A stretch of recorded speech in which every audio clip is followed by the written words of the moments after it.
खुशामदीद इस दस्तावेजी जायजे में। आज हम बात करने वाले हैं एक ऐसे तारीखी मार्के की जिसने लफ्जी तौर पर दुनिया का नक्शा ही बदल दिया। जी हाँ, हम बात कर रहे हैं 1453 के कुस्तंतनिया के मुहासरे की।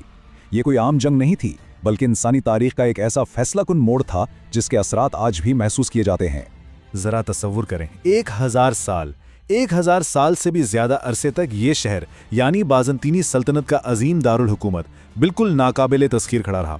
कितने ही तुमू बादशाह आए, बड़ी बड़ी फौजें लाएं, लेकिन इस शहर की देवाहकल दीवारों ने सबका गुरूर खाक में मिला दिया।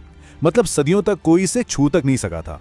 तो फिर जहन में ये सवाल जरूर आता है कि ये ना हिलने वाली चट्टान, ये नाकाबिले तस्खीर शहर आखिरकार गिरा कैसे?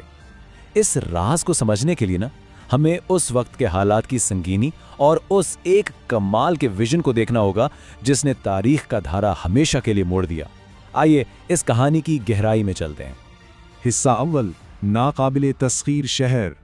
देखें, कुस्तंतुनिया महज कोई आम सा शहर नहीं था। ये एक ऐसा पॉइंट था जहां मशरिक और मगरिब और यूरोप और एशिया आपस में मिलते थे। ये एक इंतहाई अमीर और ताकतवर मरकज था। सीधी सी बात है, जिसका भी इन देवयाकर दीवारों पर कब्जा होता ना, समझें उसके पास उस वक्त की पूरी मालूम दुनिया की दौलत और तमाम बड़े तिजारती रास्तों का मुकम्मल कंट्रोल आ जाता था। लेकिन रुकिए, बात सिर्फ दौलत या तिजारत की नहीं थी। इस शहर की एक बहुत बड़ी रूहानी अहमियत भी थी। सदियों से मुसलमानों के दिलों में एक ख्वाब बसा हुआ था।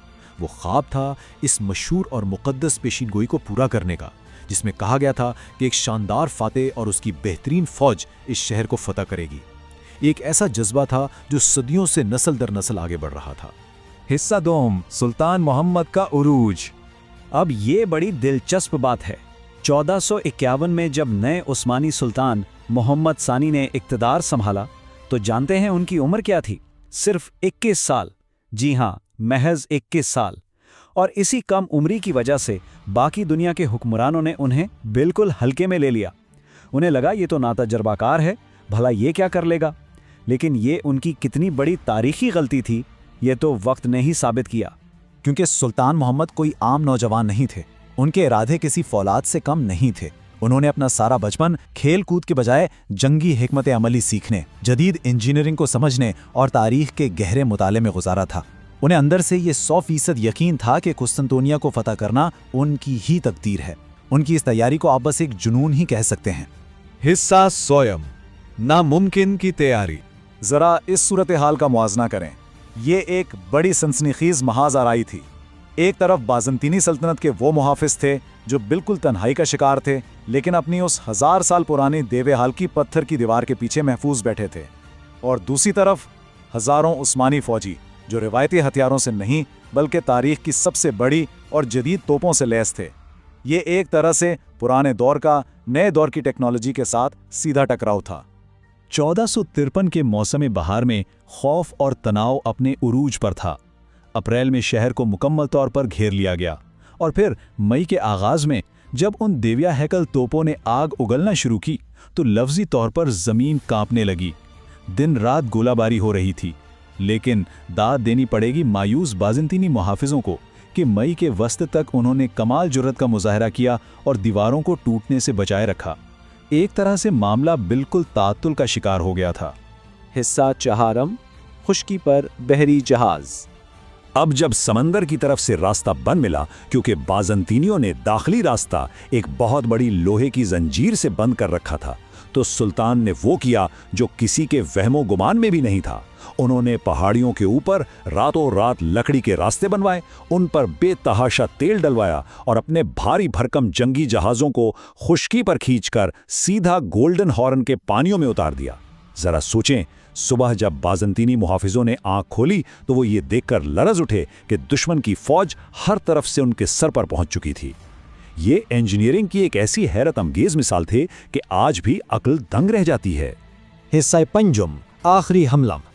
हफ्तों की इस शदीद और खूनरेज जंग के बाद दबाव इतना बढ़ गया कि 29 मई का दिन तारीख में हमेशा के लिए फैसला कुन साबित हुआ। सुबह सादिक के वक्त उस्मानी फौजियों ने लहरों की तरह पे दर पे हमले शुरू कर दिए। दोपहर होते होते बिलाखिर उन देव हैकल तोपों ने उन 1000 साला दीवारों के एक अहम हिस्से को गिरा दिया। शहंशाह कॉन्स्टेंटाइन ने अपनी आखिरी सांस तक मुकाबला किया, लेकिन सपहर तक शहर मुकम्मल तौर पर फतह हो चुका था। वो कदीम दीवारें टूट चुकी थीं और उसके साथ ही वो सदियों पुरानी पेशीनगोई भी बिलाखिर पूरी हो गई। हिस्सा शशम, एक नए दौर का आगाज। फातेह बनने के बाद सुल्तान मोहम्मद, जिन्हें अब बजा तौर पर मोहम्मद अल फातेह यानी फतेह करने वाला कहा जाने लगा, उन्होंने एक बहुत ही जबरदस्त फैसला किया। उन्होंने शहर को तबाह करने के बजाय तामीर नौ का रास्ता चुना। बाजारों, सड़कों और गिरजाघरों को बहाल किया गया।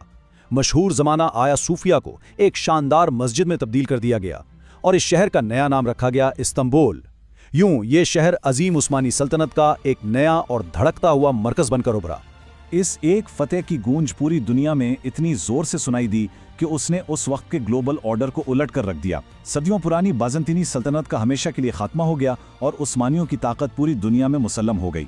बल्कि दिलचस्प बात यह है कि यही वो तारीखी वाक़या था जिसने यूरोप में निशातो सानिया यानी रिनेसेंस और यूरोपियों की तरफ से दुनिया में नए तिजारती रास्ते तलाश करने के नए दौर का बाकायदा आगाज़ किया। तो इस पूरे जायजे को अगर हम समेटें तो कुस्तंतूनिया की फतह सिर्फ बड़ी तोपों या बेतहाशा ताकत का कमाल नहीं थी। दरअसल ये एक ऐसे विजन, एक ऐसी शानदार हिकमत अमली और एक ऐसे ना टूटने वाले यकीन की जीत थी जिसने नामुमकिन को भी मुमकिन कर दिखाया।